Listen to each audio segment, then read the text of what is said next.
In the club. In the club. Josh and Jack with you. If you are joining us live, well, you could be anybody because we have taken this one from behind the paywall and we are live tonight on YouTube. And that is because we have a special guest. TJ Birkel of the Common Fan podcast has been doing a series over the last month and a half or so that we will be diving into on tonight's podcast. TJ, what's going on? Thanks for taking the time. Hey, thank you guys so much. It's awesome to be with you. Thanks for having me. I'm super stoked about this. Yeah, it's going to be a lot of fun. The Reckoning series. There was just a comment, TJ, actually inside of our Discord from Dave Fight. He says, I haven't had a chance to listen to the pods yet, but have heard great things. So we'll be talking about that as the night goes on. Real quick bit of housekeeping Dave. Before we get going, Jack, we have moved our podcast host. Everything is now on Patreon. You'll need a new RSS feed if you are subscribing to us. Yes. Just check your email inbox. There should be all of the instructions on there on how to get that stuff going. So we just made that change.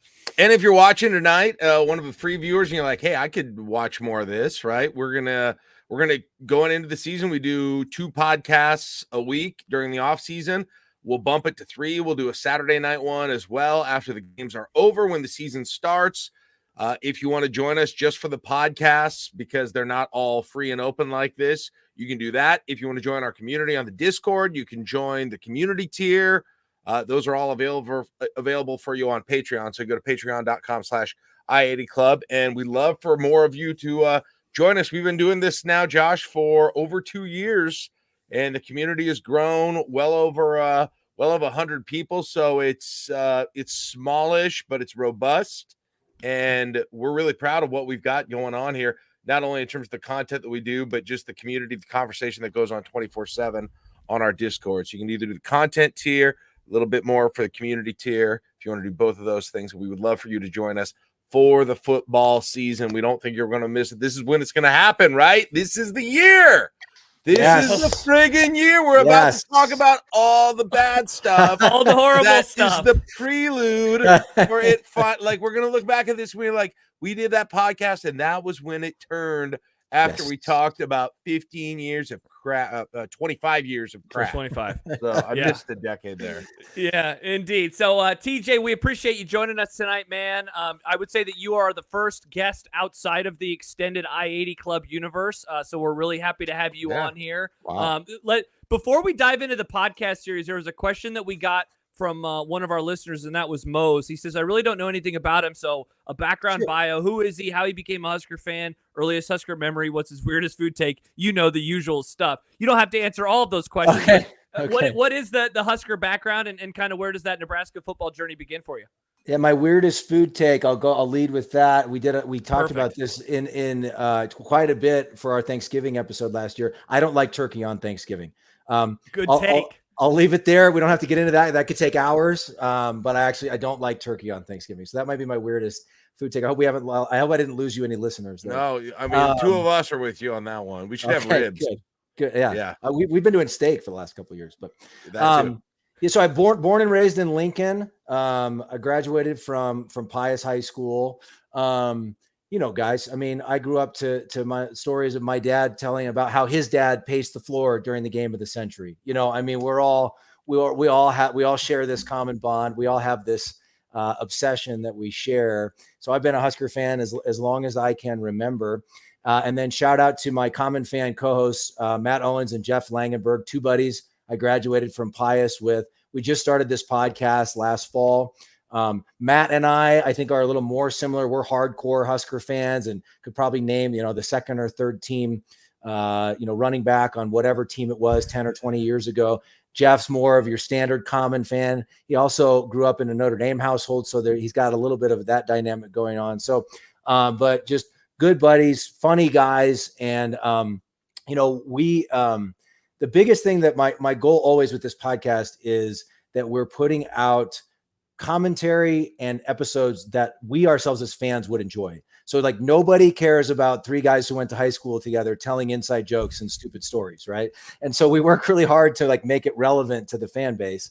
But we've been having a ton of fun doing this. You guys know you can kind of do some fun things with a fan podcast that maybe media members can't do. Our last episode right before the Reckoning series was the 5 most annoying coaches Nebraska will face in 2024.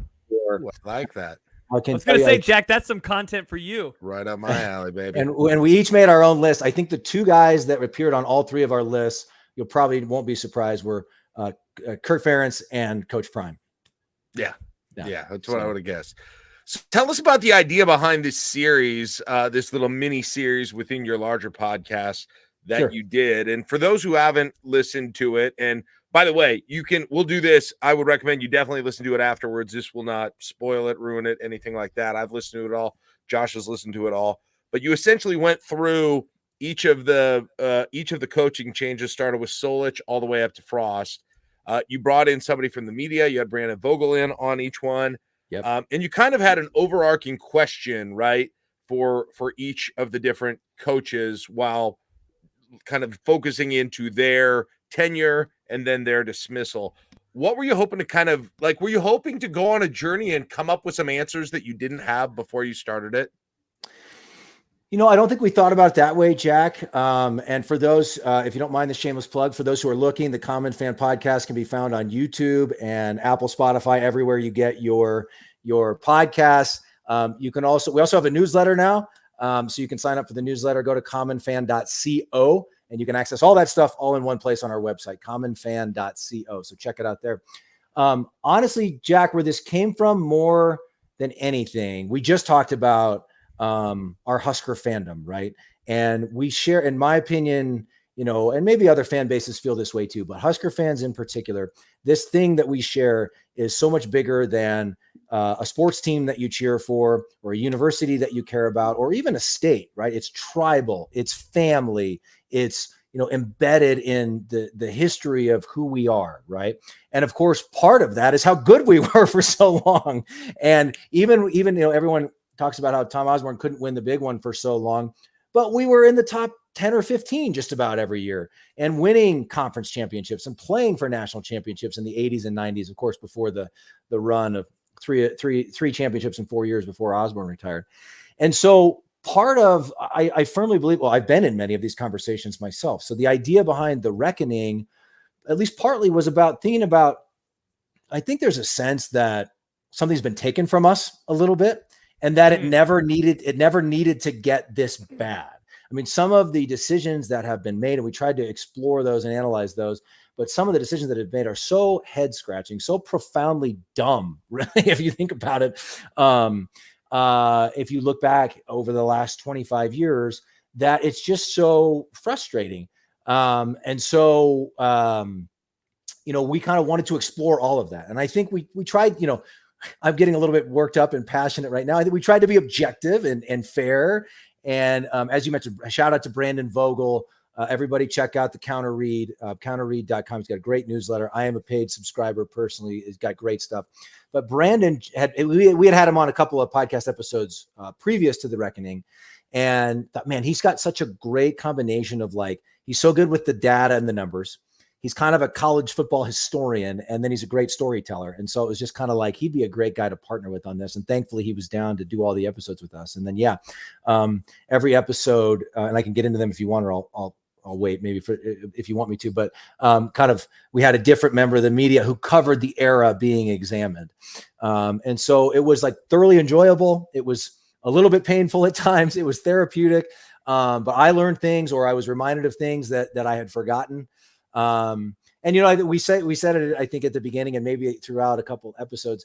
Part of it too, to answer to put a finer point on your question, Jack, is we thought maybe we could play some small part in helping to exorcise the demons of the past and allowing Nebraska football to move forward into a new era of broad sunlit uplands, as we say. Yeah. I tried that once. I was going to say, Jack, we did that a couple years ago. It didn't work. So maybe I hope yours works better than mine. Well, that's why I say we were just playing some small part. Hopefully there's a lot of people, we're all trying together, right? We got a lot of TJ, people in the Discord chat saying they want to listen to it. So you're going to get a bunch more people listening. really Awesome, fascinating. awesome. And you know, one of the things, TJ, is as I turned it on for the first time listening to as you guys were going back, and you did a preview episode before you got into the Solich era, but I was thinking about it like, how would I attack something like this? And what would I learn? I wonder, you went in, you said you wanted to be as unbiased as possible. What do you think that you learned, maybe that you were, is there like something that you were wrong about with a coach post their firing that you learned like, oh, wow, I ended up being wrong about that opinion, or I thought that this coach did X, Y, Great or Z. question. That you're now kind of thinking back on and maybe viewing their tenure in a different light? That's a really good question. I'll say two things come to mind. The first one is thinking about Bo. And I feel like that's the one that has probably conflicted the fan base more than anything post Osborne, possibly to this day. Right. And I've certainly felt conflicted on Bo. Like, I'm not sure if he deserved to get fired. I'm not sure. I'll get, but I won't go down this rabbit hole, but my brother, Andy, I mentioned it in the episode, I guess, he was the 2003 Nebraska High School Athlete of the Year. He was recruited by Solich, so he was there for Solich's last year and Callahan's first year. It didn't go very well for him at Nebraska, and he ended up transferring. And by the way, was at all conference at Northern Colorado after he transferred. But anyway, but Bo was always good to my brother. And so there's like that personal connection as well, because he was, Frank's DC in 03. What I found by the end of the conversation with Sam is that I think it was time for him to move on. And I was surprised that I felt that way. But I think, and maybe not even for entirely reasons that were his fault, I think he was exhausted. I think Husker fans were exhausted. I think the string had run out. And on top of that, maybe it could have been salvaged if somebody other than Sean Eichhorst had been hired as the athletic director that was better suited to work with Bo. But I loved, Brandon made the point in the Bo episode, like Bo is like the jock in the 80s movie, right? Just like the wild man, kind of unpredictable, a little bit crazy, the jock. And then the way Brandon said it about Eichhorst was he probably does well on standardized tests. Right. And so like just completely like oil and water. Right. And so like maybe like there was characters from the Breakfast Club, honestly. Yeah, exactly. And so maybe there was a way to head that off a couple of years before. I think by the end of they probably should have done it after 2013, if when he almost punched the official in the Iowa game and all that stuff. But then he had a better year in 2014 by a lot of measures. So that surprised me. And then the other one was the question we asked for the Riley episode was Mike Riley the biggest miss of the post Osborne era? And I thought that was kind of obvious. I thought most people would say yes, of course, to that. And the reaction we've gotten, at least if you judge by nothing scientific here, but if you judge by social media and YouTube, many, many people are saying no, Frost was obviously the biggest miss. And I guess I don't think about, obviously Riley had a winning season and went to 2 bowl games. And, Frost never had a winning season, never went to a bowl game. But I guess I think about those differently because it was really bad timing for the Riley hire. Probably like with the program, we didn't even realize at the time the program was in a more vulnerable spot than we realized. And the hire made no sense. Whereas the Frost hire, any AD in Bill Moose's shoes would have hired Scott Frost in the same scenario. Like it will never not be shocking to me that Frost didn't work out. And so I guess, yes, Frost was the biggest, had the least amount of success, I guess. But it's the reaction to that conversation has been really interesting. Just like, no, Frost is the biggest miss. And if you look at wins and losses, yes, he was the biggest miss. But I was thinking about it when we titled that episode, I was thinking about it more along the lines of like, we just hired a guy from Oregon State who 3 out of his last 5 seasons have been losing seasons. Like, what are we thinking here? We are not acting like Nebraska. So that's kind of the way I think about it. All right. So I have number one, first thing, TJ, when your brother transferred from East to Southeast, it hurt me personally. I was not expecting that. Oh, as a 96 football Spartan, I was watching the programs closely, and I'm, not a fan of the Knights, but nonetheless, I'll pass that along. Pass that on. I was disappointed. He could have been the one to bring us back to glory. We had to wait a few years. So I want to start off with like a big, broad question. I want everybody to answer it. I want everybody to answer in the chat. Josh, I want to hear from you. And I think we'll zoom into different parts, but I want to ask this sort of hypothetical, because I think that's what's so fun about what you guys did is all of the what ifs, right? What if you went this direction? What if this? Here's my scenario, my kind of game theory question for you. If I gave you, TJ, the power to go back right now and change one decision, okay? And to go back, change one decision that would put Nebraska in the best place possible here in July of 2024. Which one decision do you change? Whew. And I'm curious what other people. About 6 things come to mind. Here's an interesting one. I'll give you a little teaser for the Michael Severe episodes, which is coming out Monday. So that one is going to be titled "The Promise of Matt Rule." But before we look forward with Michael, we kind of did a rapid fire. We shot him like the big picture question for each episode, and got his like rapid fire reaction to each one of those. Here's what he said about Solich. He thinks if Nebraska had never fired Frank Solich, he would have gone 6-6, 7-5, another year or two, and they would have ultimately fired him anyway. Who was up and coming on the scene at that time? Urban Meyer. And he got hired by Florida, I think, in going into the 05 season, maybe. I think that's right. So like you have to wonder. That's like a couple. That would require multiple things happening there. Right. You never know. Solich had just gone 9-3, so you never know. You never know what would have happened after that. But that's a huge what if for me. I think if I had to change one thing of just the direct, like what happened, it would be hiring Mike Riley. Really? And I know that sounds strange, probably. But I think that if we could have hired someone to have either maintained Bo's level of success or take it to the next level, that changes what's been the worst part of the last 25 years? It's been the last 7 years, right? And so again, no one could have predicted the Frost thing. Everyone was on board with that, right? But I just think if, Kyle Whittingham was a name that was mentioned. What if we had hired Kyle Whittingham instead of Mike Riley? I don't know who else you go and get. But to me, Brandon made the point in the Solich episode. How did he say it? He said, I think eventually, he called it a tax on our past success.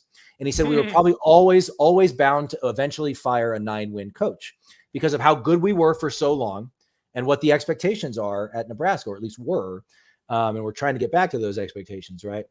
And so I think that point being, as college football has changed so much since Tom Osborne retired, we're not going to get out of this thing without some of the turbulence that we've had. But you could argue Solich won a conference title, played for a national title, right? You could, if Callahan, blip on the radar. Pelini got us back to at least being in the top 25 regularly, playing for conference championships, being relevant. I think in 2014, we were still thought of as Nebraska, right? We still looked at as Nebraska by the college football universe. So I think if you go and get somebody who can take what Bo did and run with it, right? Because there's a lot of talent on that 2015 team. That's one of the things we talked about too. That's the one I would say. I think I would say the hiring of Mike Riley. Again, Whittingham's an obvious choice. I don't know who else would be out there, but I think that would be the one that comes to mind. Jack, my answer, I would actually go with the original sin. I would say Osborne going with Frank. I think that if you allow Bill, you talk about the hiring of Frank. Yeah, not even the firing. Though I would say, and we can unpack this too, but like the every coach outside of, I guess, Riley, I think was either fired a year too early or a year too late. Pretty much every single time. Though maybe bringing Frost back, and you guys talked about this in the most recent episode. There's almost like this permission of like, okay, now everybody can move on. They started 1-2 in his final few games. Yeah, but I would go all the way back. I would go all the way back to the original sin, and I'd say let Bill Byrne pick, who he wants to be. There's long been rumors. Who are the guys on the list? And I think you guys talked about it a little bit, but Mac Brown has always been the name that people have said that Byrne was infatuated with. And it's like, man, Bill Byrne, and like, say what you will about Mac Brown, and did he underachieve at Texas? Perhaps. That guy was a great politician, an incredible recruiter, and he would have been getting a Rolls Royce at the time. He's not entering into Nebraska in any of the later moments. He is getting them in a pre-portal era. Players aren't going to leave en masse. maybe the offense becomes a little bit more modernized, but the talent on the team was ridiculous, as we saw over the next 4 years. So I would actually go all the way back. If I had to change it to like not the first one, I would honestly say kind of what Michael brought up, and I would say give Solich 04, just because, I mean, dude, people still bring up that firing all these years later as like the reason that everything is going bad. And it's like, if it maybe would have been just a little more obvious for people, it would have been better, I think, for all parties involved. But Steve Peterson was a pinhead, and he was just so he had to make his mark on the program at the exact moment that he did. Yeah. There were 3 names on Burns' list. Mac Brown was one of them. I can't remember the third one, but Jim Tressel was another name on his list. Yeah, that was interesting. Yeah, I'd never heard that one before. I know that people have mentioned like Bob Stoops, but he was a coordinator at the time, and so I've never really totally bought that. But if Bill Burns saw Bob Stoops and recognized it in 1997, like, all right, props to you, man, because he's not going to be a head coach for a couple more years. Right. Yeah. For me, if I've got just one bullet here to go and change one thing, you can't let them go into a place where they're bad for an extended period of time. And so I can't go recent. I can't go recent at all with the decision. So I've got Josh. I like your answer. I don't know that it would have been mine, but I could be convinced of that. And this is crazy because the decision was made in 2003 and I was like 50-50 on it. I was not a zealot on either side of this thing at the time. It was much different for me, like with Bo, where like I was on one side and I felt very strong in my opinion. I really didn't feel that way in 03. I was surprised, but I was not. But there was a part of me that was a little optimistic about it. There's also a very solid part of me that said, man, he made those changes. The coordinators, they had a better year in 2003 with the new coordinators, and I would like to see it. And so, I mean, this is a boring answer, but man, they had momentum going forward at that point. This is not me saying Frank Solich is God. This is not me saying like you had to stick to the old school, you had to have that connection to the past. It's none of those things. It's just simply, and maybe Michael's right, that you were talking about, that eventually the same thing would have happened a couple of years later. But if I could go back and change one thing now, I think that would be it. I think that would give you the best shot of not getting into the depths that you ended up getting into, because once Bo was there, I mean, what are the other options for a choice, right? Hire someone other than Bo, not fire Bo, hire someone other than Riley. Nobody's going to say not fire Riley. Nobody's going to say not fire Frost in any of these things. And so that's the one that kind of sticks out to me. And like, we know he went on and he can coach, right? Solich can coach. What's interesting though is he never won another conference title after 99. Yeah, that's true. I think there's no wrong answers, but I love both of your answers. It's sort of hard to think about this discussion. You almost have to look at the guy who came next, right? Jack, you wouldn't say that if we had hired someone who started winning national championships again, right? For sure. And so like the fact that Steve Peterson didn't have, like, I in my opinion, it was, as I was doing research for these episodes, we did the episodes and then I did write-ups on them afterward. It became so clear that we made the same mistake twice. Yeah. We fired a 9-win coach. And in Solich's case, to your point, he had just brought in a bunch of new staff. They had improved from the year before. I firmly believe he deserved more time. I agree with you. I don't know what was going to happen. Maybe it wouldn't have worked still. But I think you don't fire a conference winning coach, or in Bo's case, a division title winning coach who regularly won 9 games, regularly had us in the conference title game. You don't fire a coach like that unless you have got, unless you're going to act like Nebraska. And I think that's one of the core frustrations of the last 25 years is Alabama went and got Nick Saban in 2007 or whatever it was. USC just went and got Lincoln Riley. LSU poached Brian Kelly from Notre Dame. I don't know who that person or people are for Nebraska, but we were nowhere close to it with most of these hires, right? And I even like some of the hires, but whether it's money whipping somebody or whatever, we are Nebraska and we haven't acted like it. And I think that's a major frustration, but you almost have to consider what came after when you think about this, right? And maybe that, and thinking of that, maybe my answer is even less getting rid of him, but that search afterwards, not the search. Yes. The 40-day search. Yes, the 40-day search. And instead of, I thought your pod did a really good job of kind of covering. I believe it was Mitch who was on that one, kind of covering on the Callahan one. Yep. How Peterson was enamored of NFL guys at that time, right? Yes. And Zimmer and Al Saunders and obviously ends up with Bill Callahan. But what if you go into that, and I know Houston Nutt was the big college name, but redo that entire thing, and I don't even know, I'd love to take just kind of a view of the whole college football world at that time and see who in 2003 that coach might have been, who's someone with head coaching experience, right? Who's had success, maybe who had won something, right? Who had won something at the college level. Yes. And Nebraska is still very much Nebraska at that point. I get it. 2002 happened, but hell, 2 years prior, they were in the national championship game. Yep. Right. Yep. 2 years ago, 2 years since Georgia's been in the national championship game right now. So, right. Like, to really flex your muscle as Nebraska for a college coach and figure out how to do that and go that direction. I don't even have a name on who that would have been in that scenario.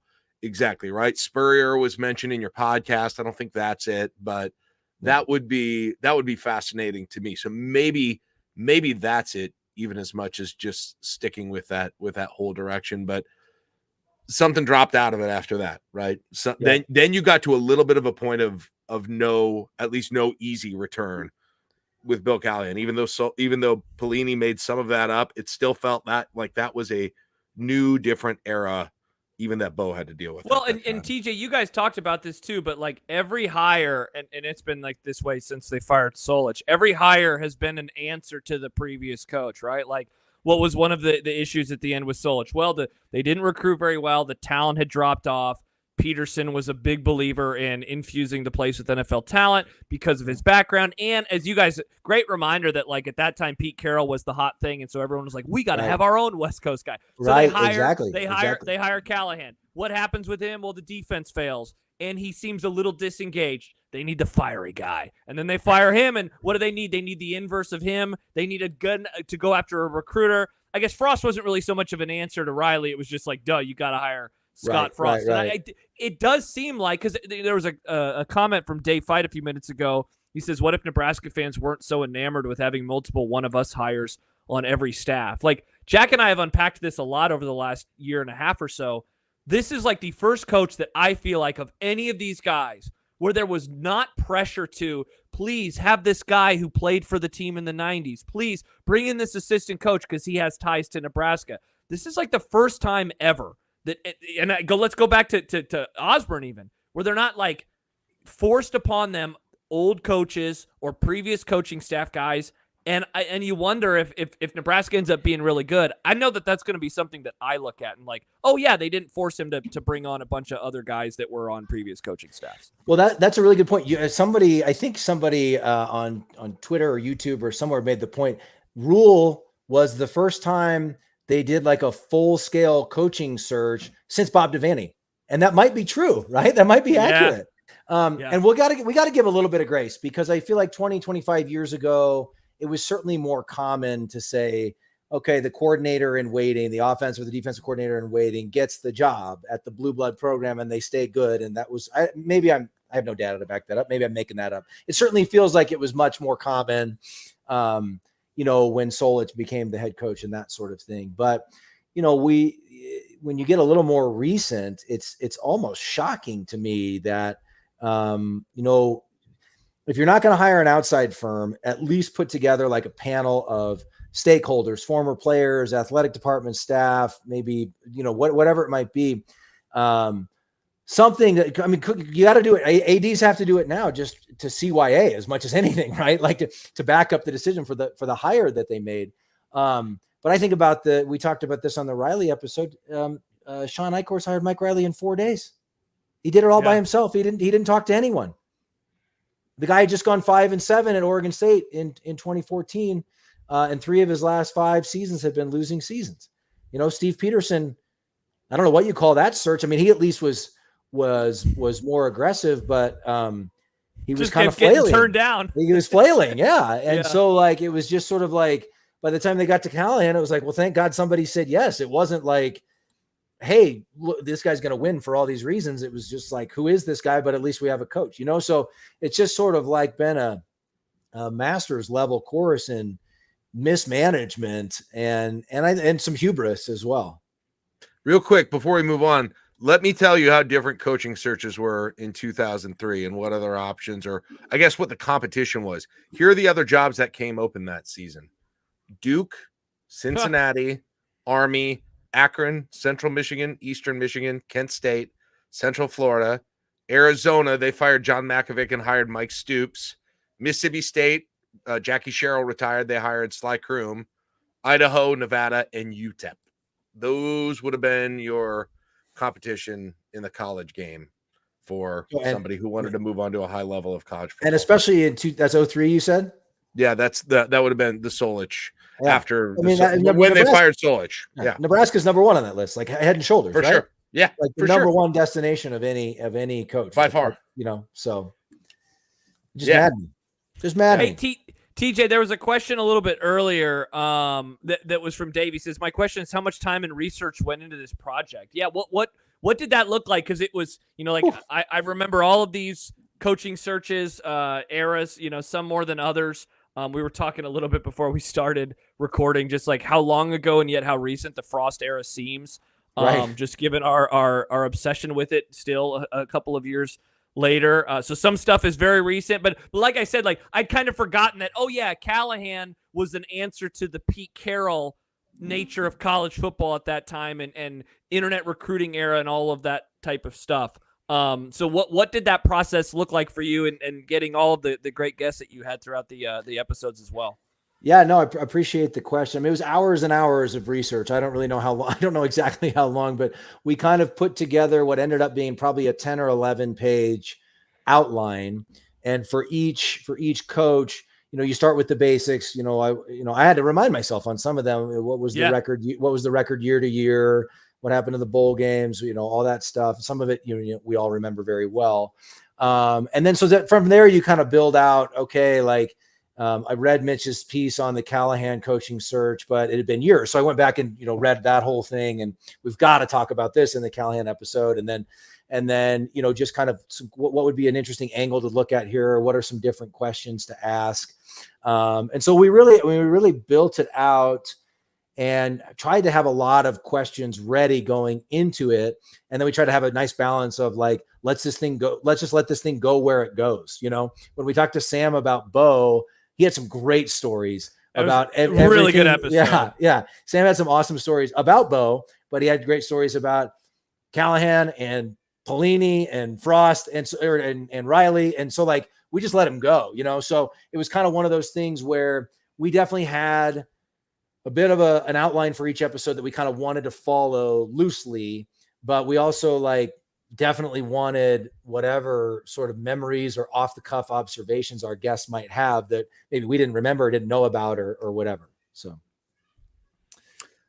I got another what if. Do you want to stay on that train, Josh, or I'm going to get us going crazy on another big what if? Well, here, let me ask one more along those lines. Yeah, go ahead. Because this happened a couple of different times, and it's funny. It's two of the last three coaches, but Bo, obviously, his era is very much remembered for, I would say, a few things.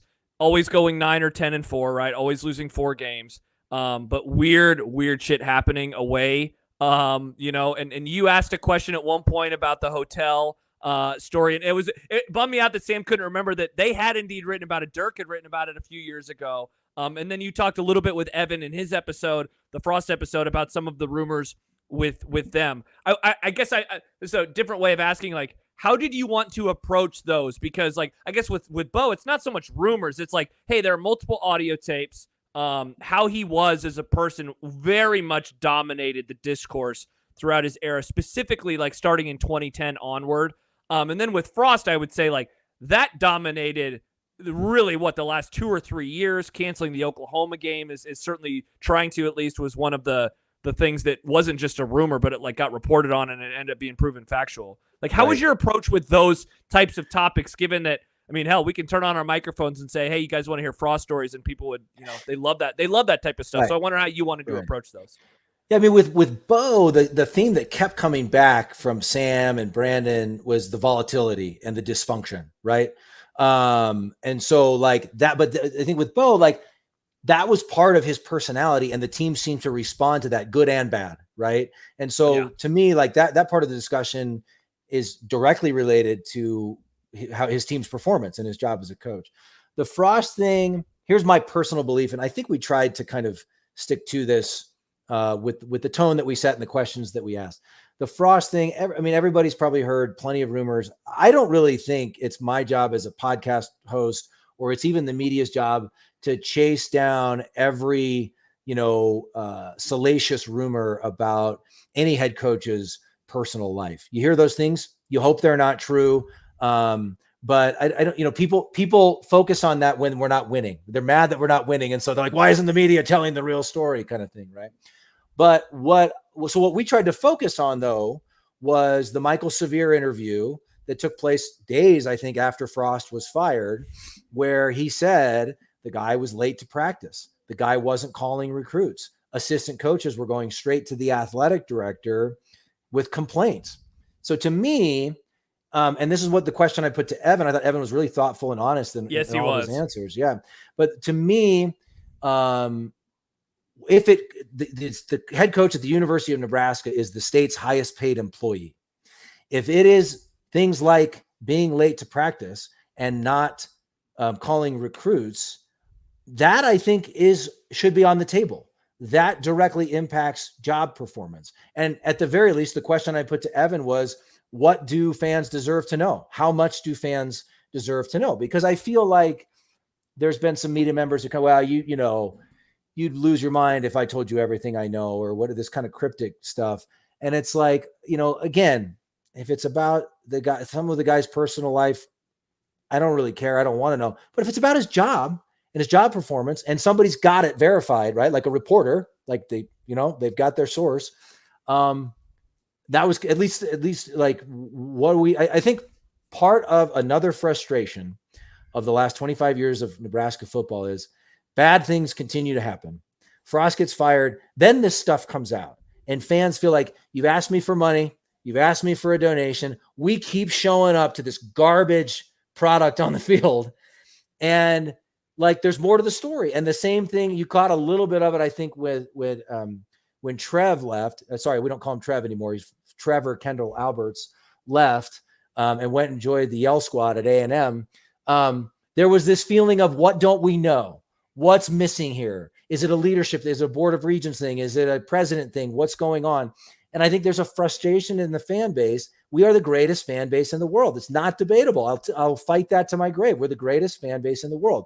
We keep showing up. We keep filling the stadium, regardless of the product on the field.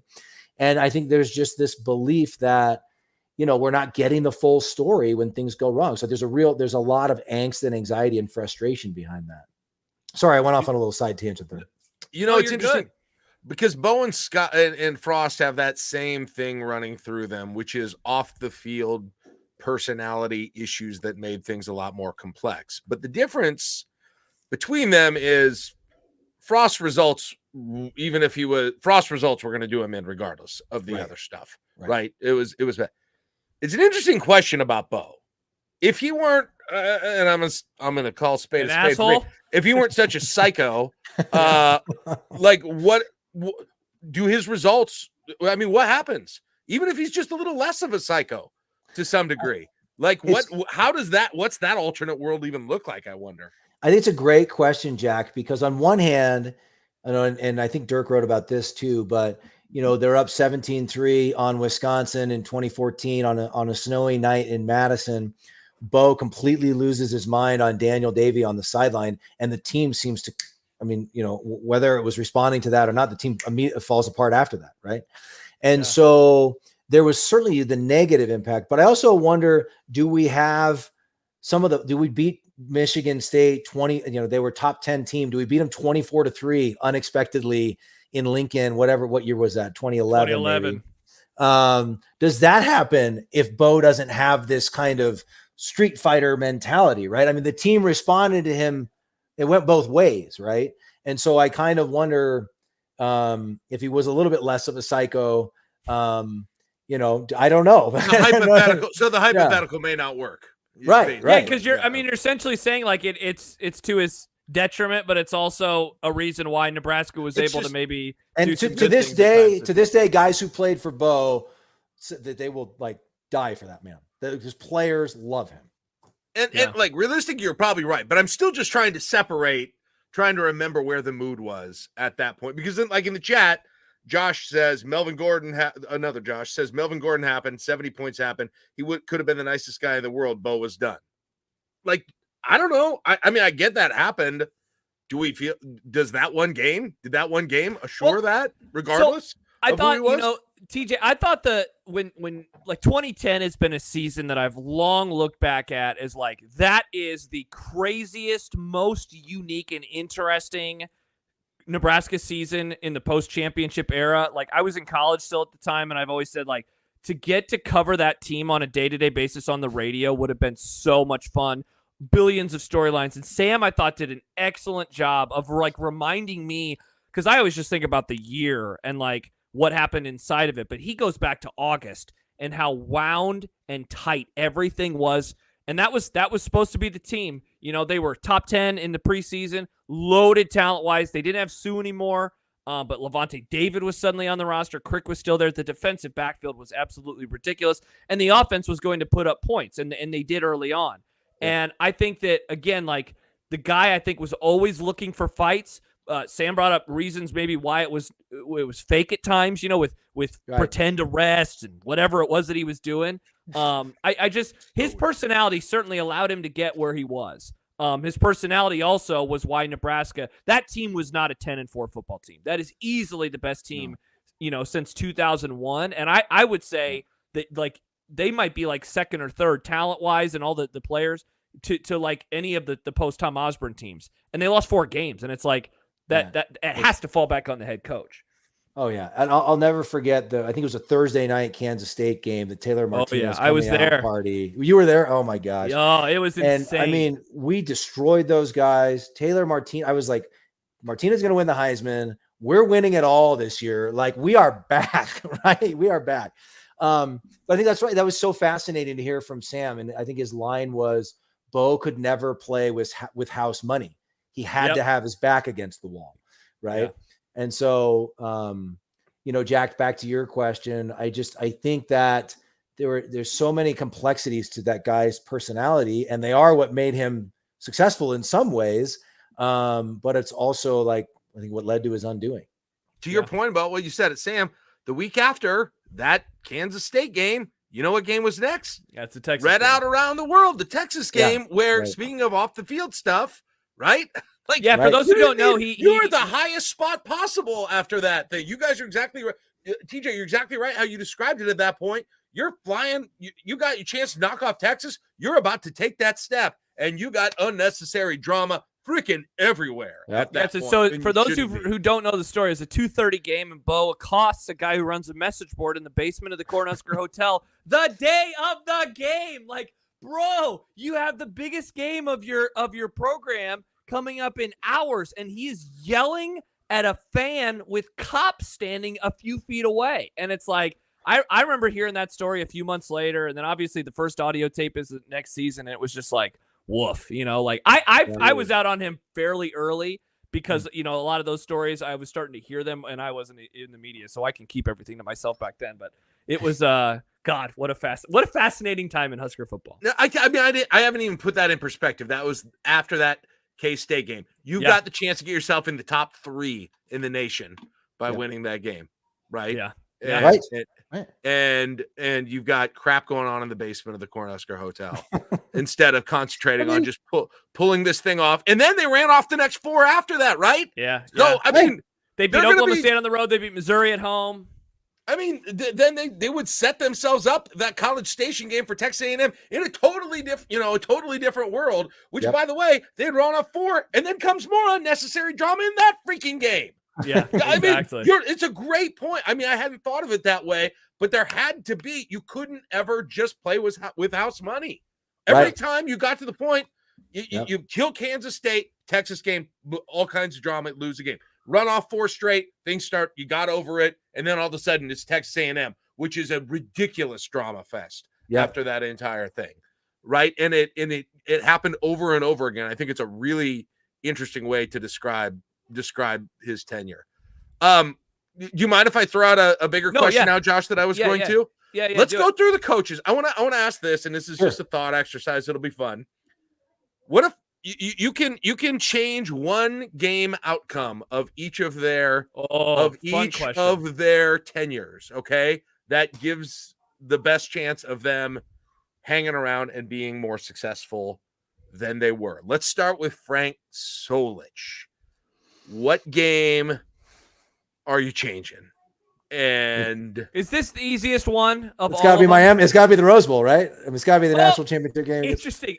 I mean, yes, you're right. I was going to say the Texas game in '99 because I think that they would win the Natty. But yes, if you change the result of that, they literally win the Natty. I mean, the other one, and I'm actually surprised that both of our minds didn't like. I think what people look to as a massive turning point for Jack. Well, Jack, why don't you say yours? Maybe you're going to say it. So mine actually, those are very good ones. I agree. Mine is Kansas State in 2002. Okay. 2002? The blowout in no, 2003. I'm sorry. The one in Lincoln. Oh, the one in Lincoln.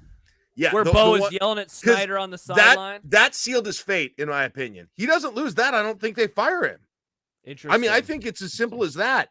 He wins that game. You don't have, again, the Bo drama on that one. You lose that 38-7. I mean, that the losses that year were that one, the Missouri game in Columbia, and then the Texas game that they lost. None of us said Colorado in 2001. Yeah. That's that would be up there too. That's up there too. Somebody on the chat said Penn State 2002. Man, we are all over the place. Yeah, I figured. I mean, for me, it's 99. It's 99 Texas. And it's so because if they win that game, they play for a national championship. I think that team. Do you think having a national championship in 99 saves him in 2003? Oh wait, was this question to save them? I was just saying because they're gonna get another natty in their. No, I think the foundation of my question was if you could change one game in their tenure to extend them or give them a better shot at my bad. If that most changes everything with their tenure into the future, which would it be? Well, Jack, to go back to your answer, then the Kansas State game. I know that Steve Peterson, John has told this story on the air before. Steve Peterson was walking around into suite saying he was going to fire Frank during that game. So I think that if you're talking about saving his job, that's probably going to be the one. Yeah, and I think and then he gets another year with those assistants. I don't know if any individual win in 99 or 2001, if things kind of stay the same as they were in 02 and 03, changes all that much. I don't know. Now, other coaches will talk about, I will say, their early games. But for me, that's that one. Brendan says Solich at Texas in 99. He says the Texas one too. The at Texas one. That's the one where they the Corral Buckhalter fumble. Triggered. Yeah. Okay. Next, Bill Callahan to save his job. To save his job. Yeah. To Oklahoma Big 12 title game. Yeah, I hate Bill Callahan. I'm glad he didn't save his job, but I was going to say this. I was going to say the same one. Yeah, if he wins a conference. I think that just buys you more time, even with a terrible 07 season. It just buys you more time. And there's probably less pressure. They put so much pressure on themselves in 07. And, we talked about this, but they would put so much on that USC game. When it went south, it was everything fell apart. So maybe everything, That's the other one I would say is that USC game, right? Yeah. If he wins 07? if he wins that USC game in Lincoln, they're 3-0. We got Ball State coming in. And they're 10th in the nation, right? And they probably don't have a close call against Ball State and take out all of the air of the season right there with that Ball State game that they probably should have lost. And then they go to Missouri 2 weeks later and get their doors absolutely blown off, a game I was at, unfortunately. So, yeah. Okay. Let's see what other people, anybody else have some different ones in that? Let's see. Joe says, oh, sorry. Joe said 2006 Texas. Well, yeah, if you just wanted me to reverse one of the games in his tenure, that is easily my answer. That is still like the most depressing loss I've ever had as a fan. I hate that game. Snow falling, Terrence Nunn. Yep. Sad. Bose. Okay, Bose. What are we doing for Bo, my guys? To save his job? 5 of them come to mind. This goes to my last question, right? Like, could he have saved his job with another win? But if he could, what year would it have even been? You know? I think any of the 3 conference championship games, and also 2014 Wisconsin.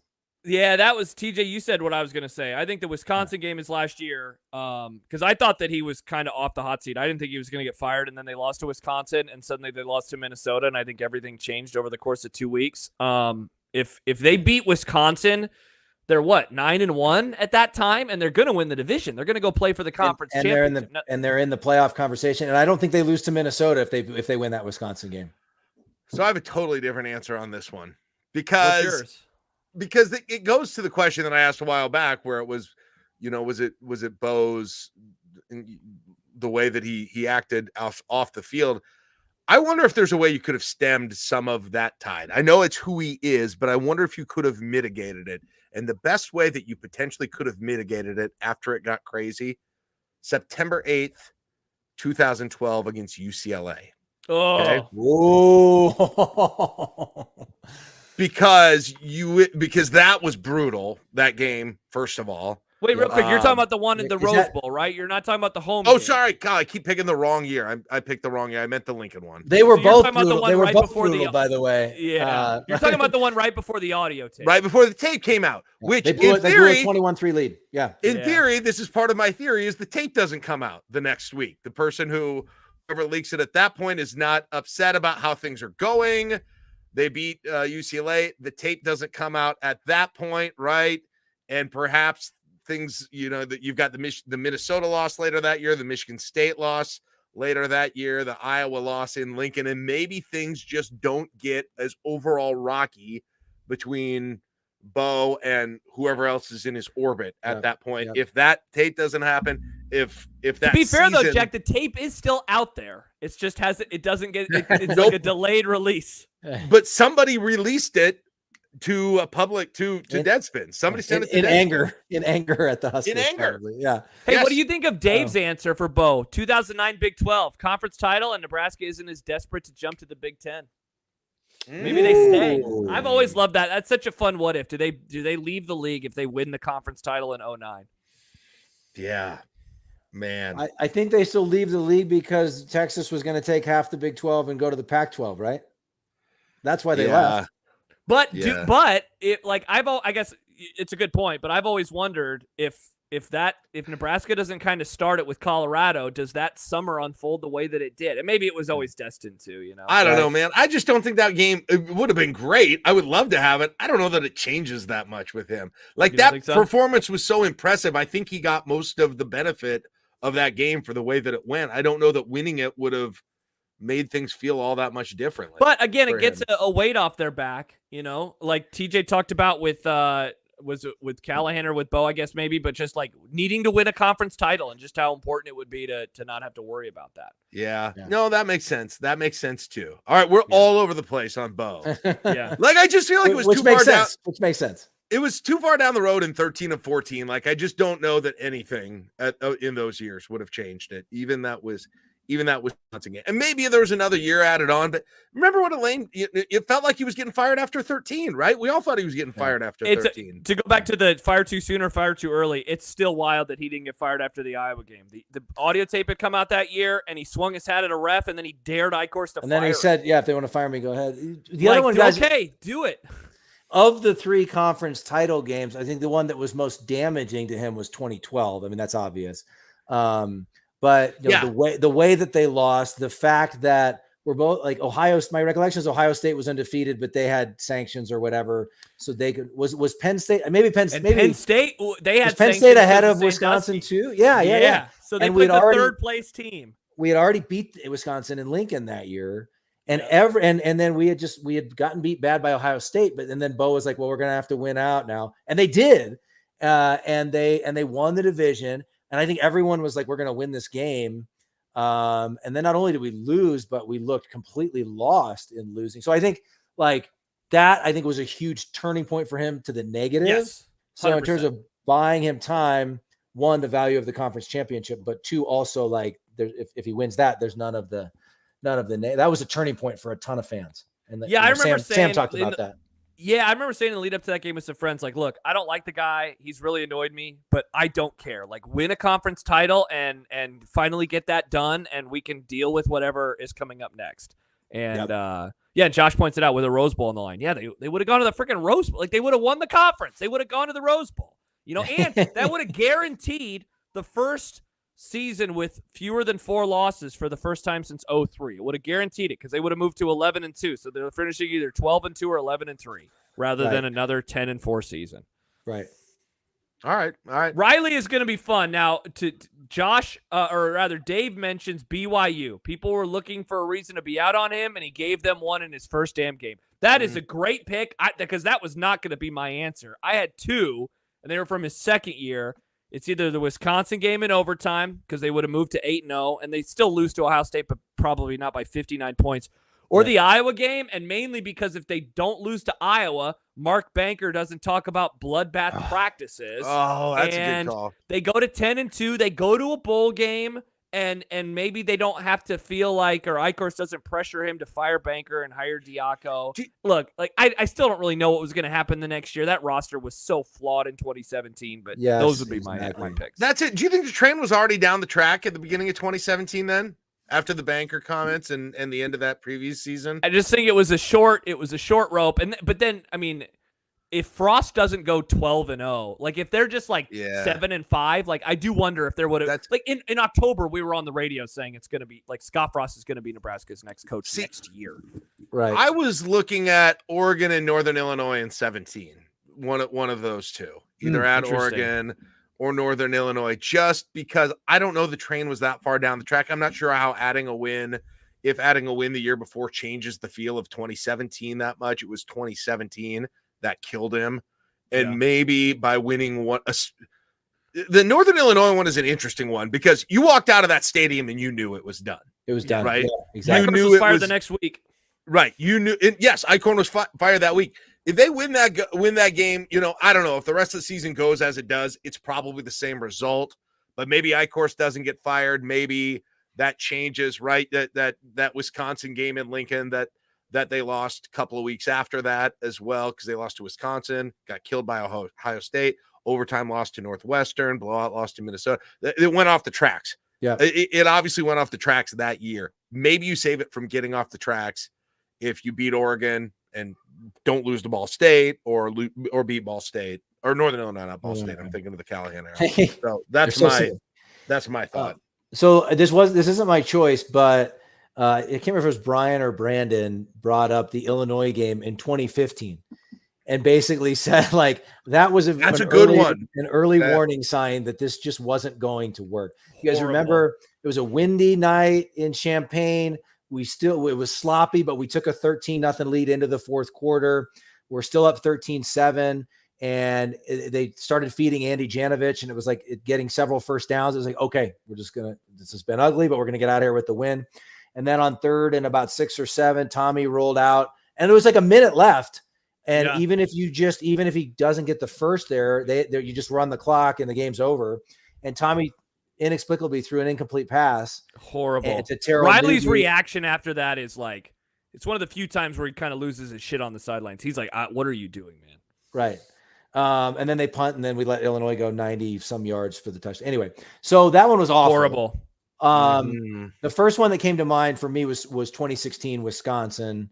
I was there. I was so sure we were gonna win that game. They got to take it from him. Pass interference call was garbage. I know. Terrible. No PI. Yeah, call. I know. It's true. That's true. And then we talked about this on the episode too. It felt meant to be when they flipped the coin in overtime and Foltzy, and then they missed, and then Wisconsin scored and missed the extra point. Missed the extra point. It was like, and then Drew Brown, Foltz's good friend, is going to kick the extra point to win it for us. Oh my God. Oh, And so I'm sorry. that one sucked so much. So that one was so bad, but I really think, and Jack, I didn't think of anything in 2017, but both of yours are really compelling. But I think, and we focused on this in the episode, the way 2016 ended, the blowout losses to Wisconsin and Iowa, or not Wisconsin, Ohio State and Iowa in 2016.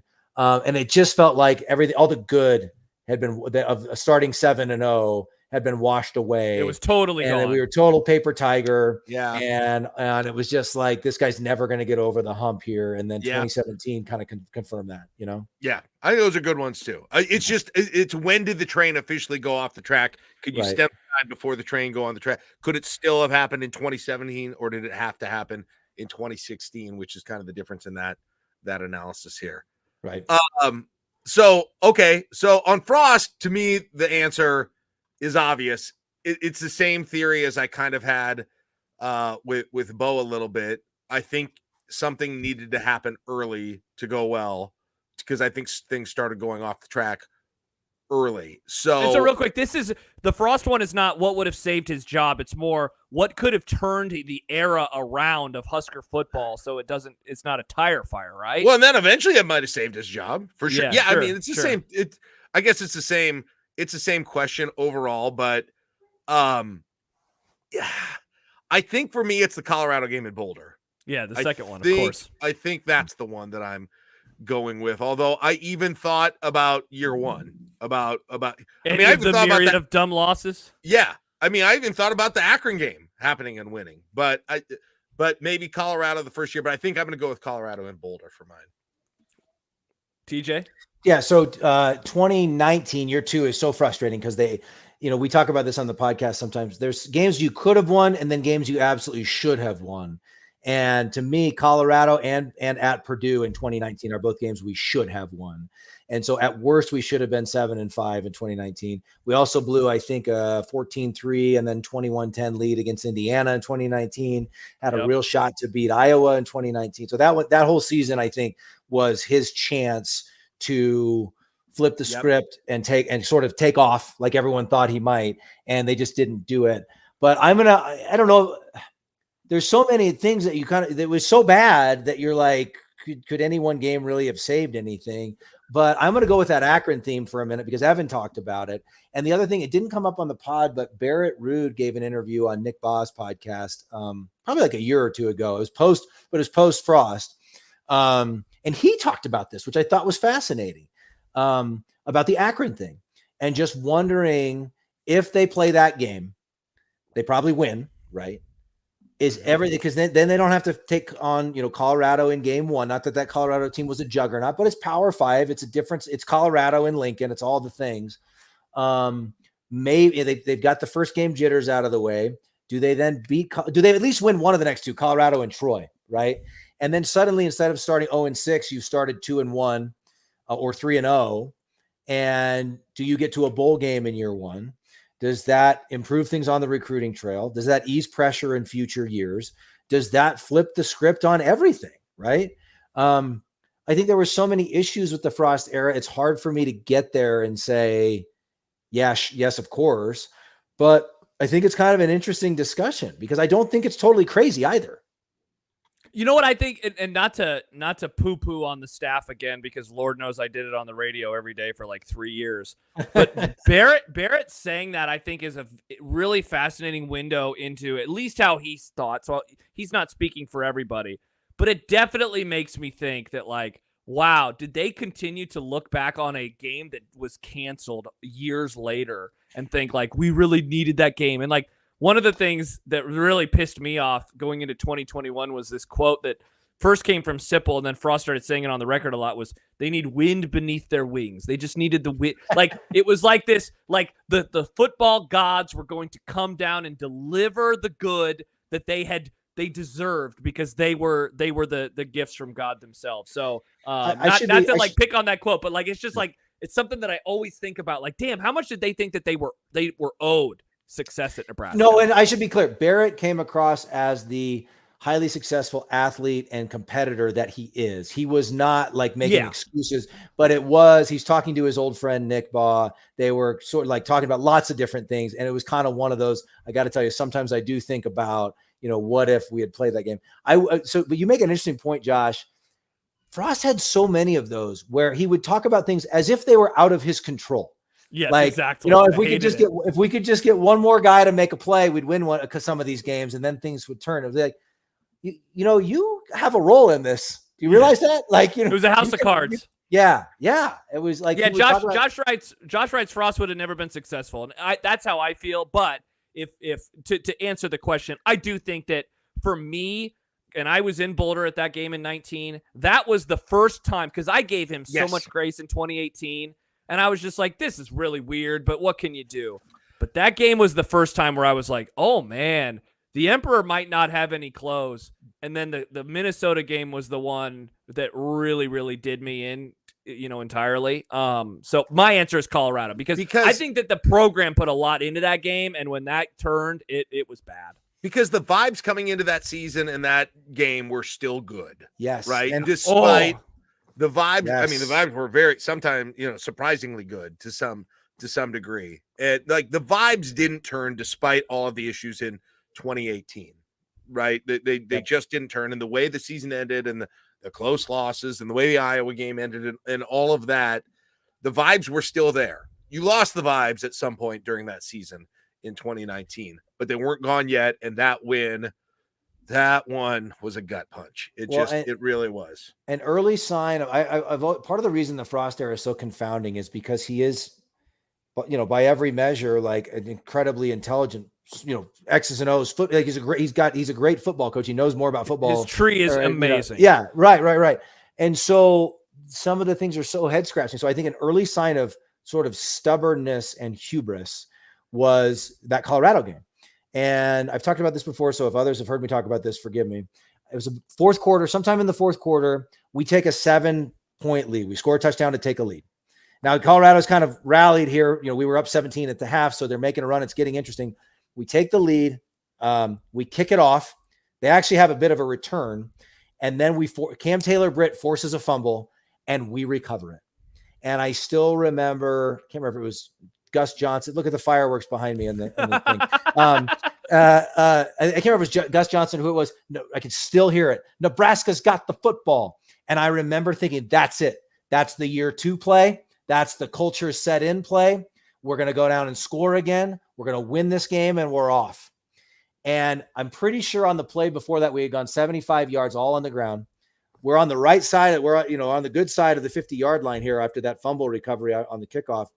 And Adrian Martinez takes a snap in the shotgun and chucks it 40 yards down the field, incomplete.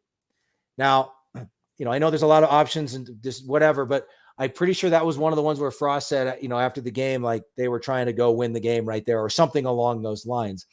And to me, like, I don't care how smart you are. I don't care how great, how big brained the plays that you draw up are. In that scenario, worst case, you go 3 and out, but you take 3 minutes off the clock doing it or 4 minutes off the clock doing it.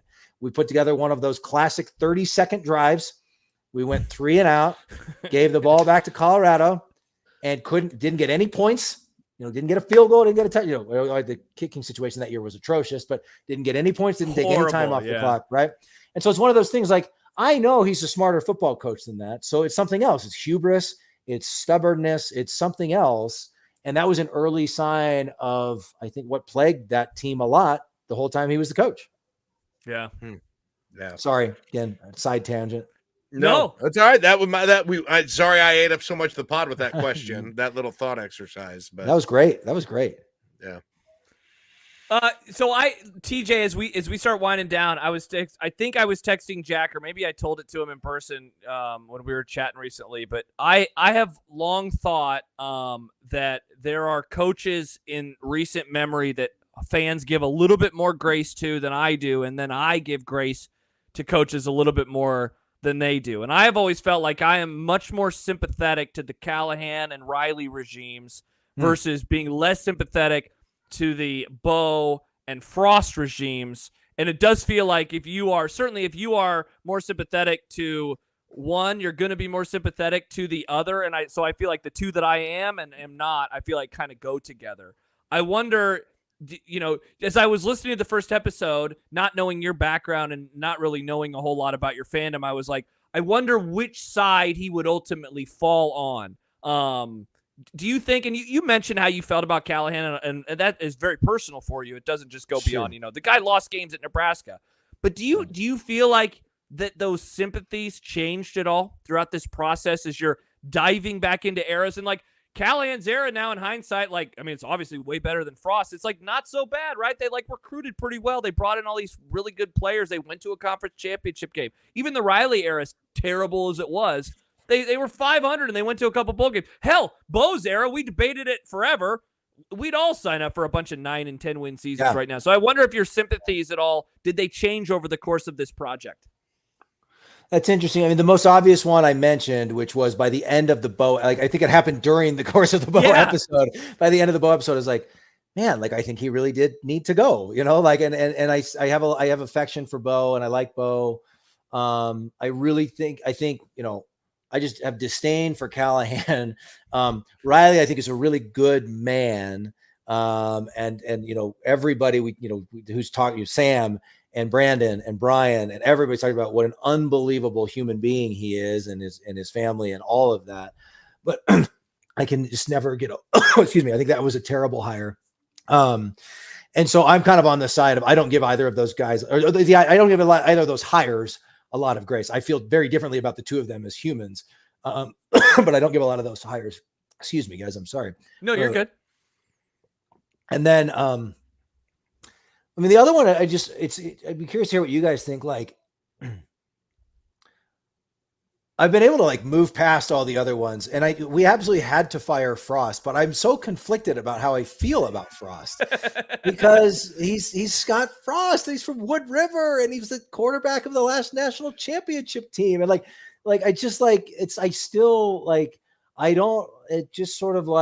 yes, it didn't work, and that he was going to have to be fired by the end. But that one for me is just, I don't know how to think about that. If I saw him today, I'd probably want to give him a hug and be like, you're always a Husker legend to me, man. I don't, it's just so weird and confusing, I guess. But I don't know that anything changed drastically for me. I remember in 2003, I think I was in college. I was sitting in my parents' basement and watched the news come across the ticker on ESPN about Solich.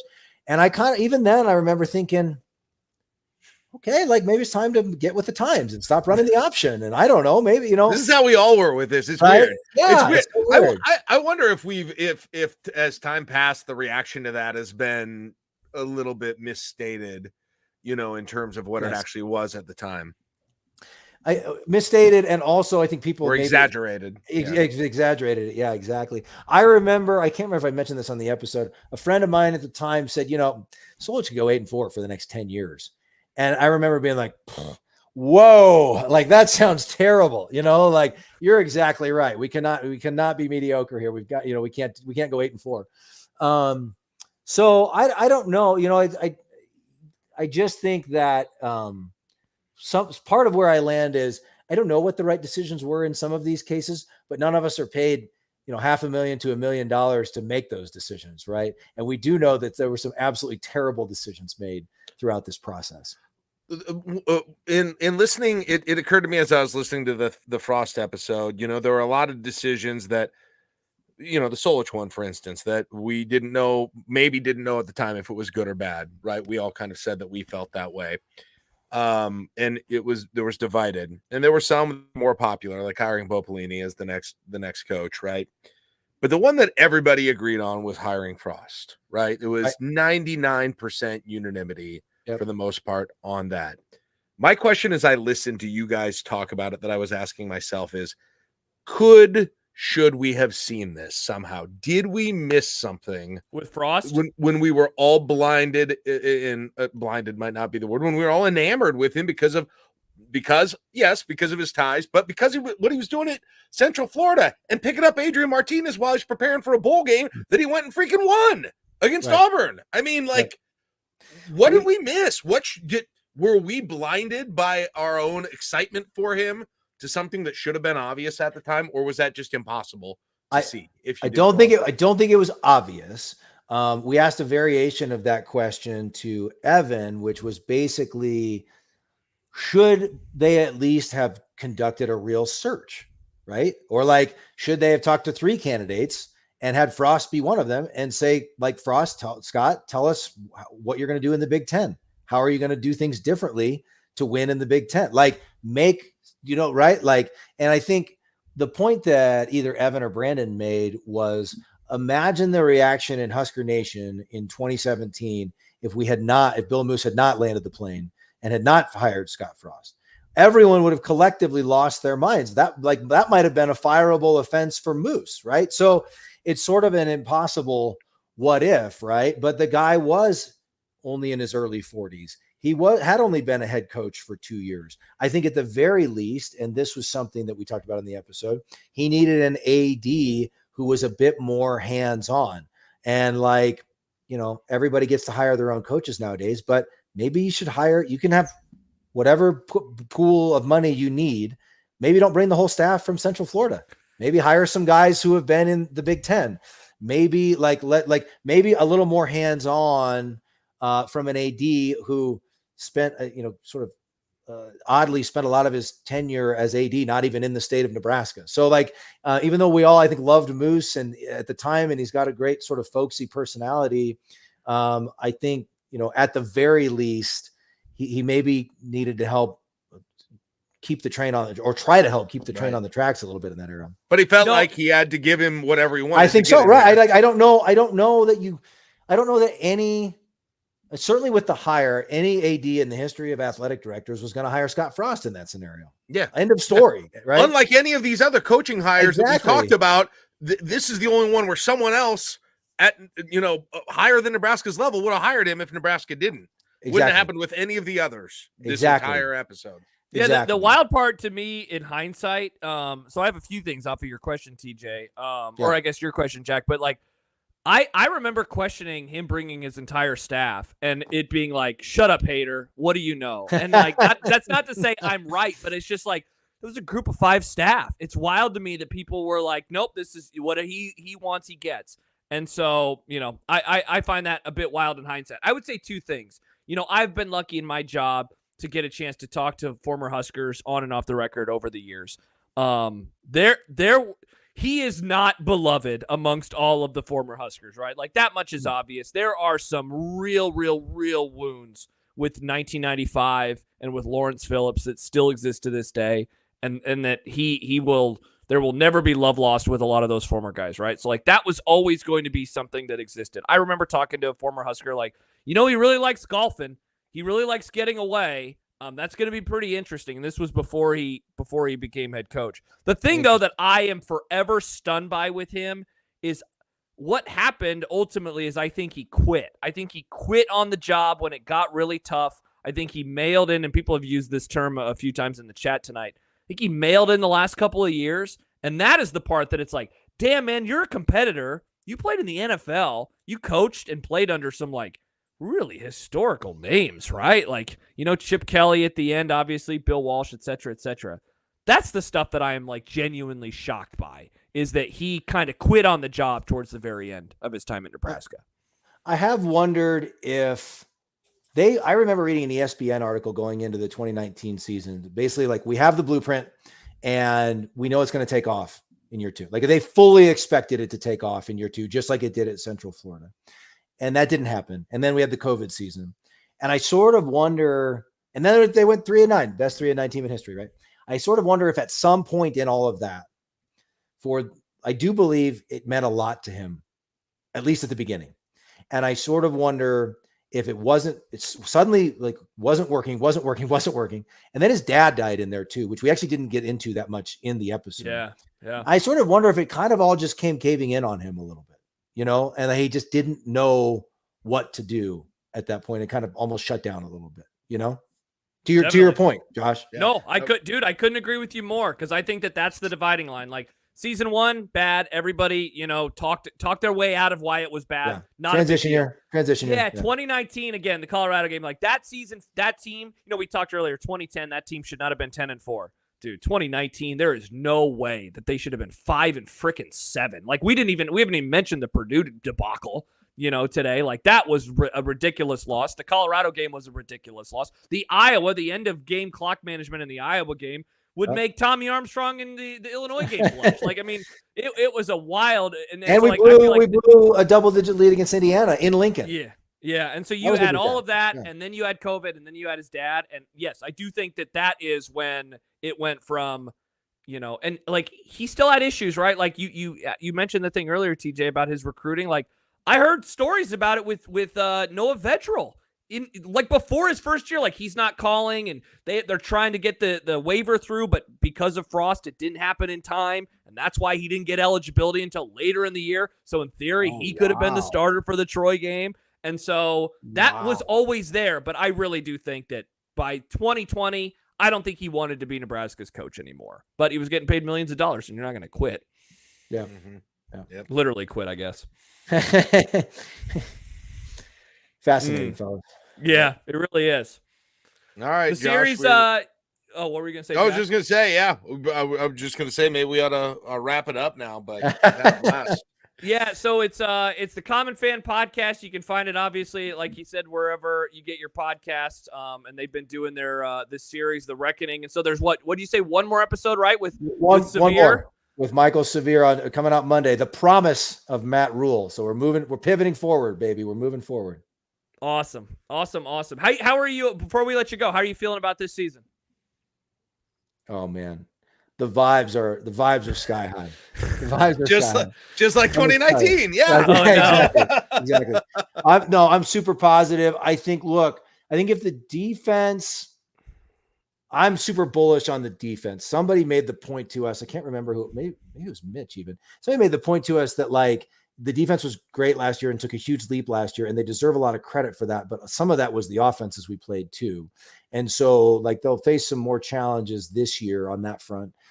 My point is, if the defense can stay in, either get better, which I think is possible, or stay in the realm of where they were last year, I think it's reason. Like we said so many times last year, can the offense be average? If the offense was average, we'd probably win 3 or 4 more games. And so I'm just bullish on the way the first 7 games line up.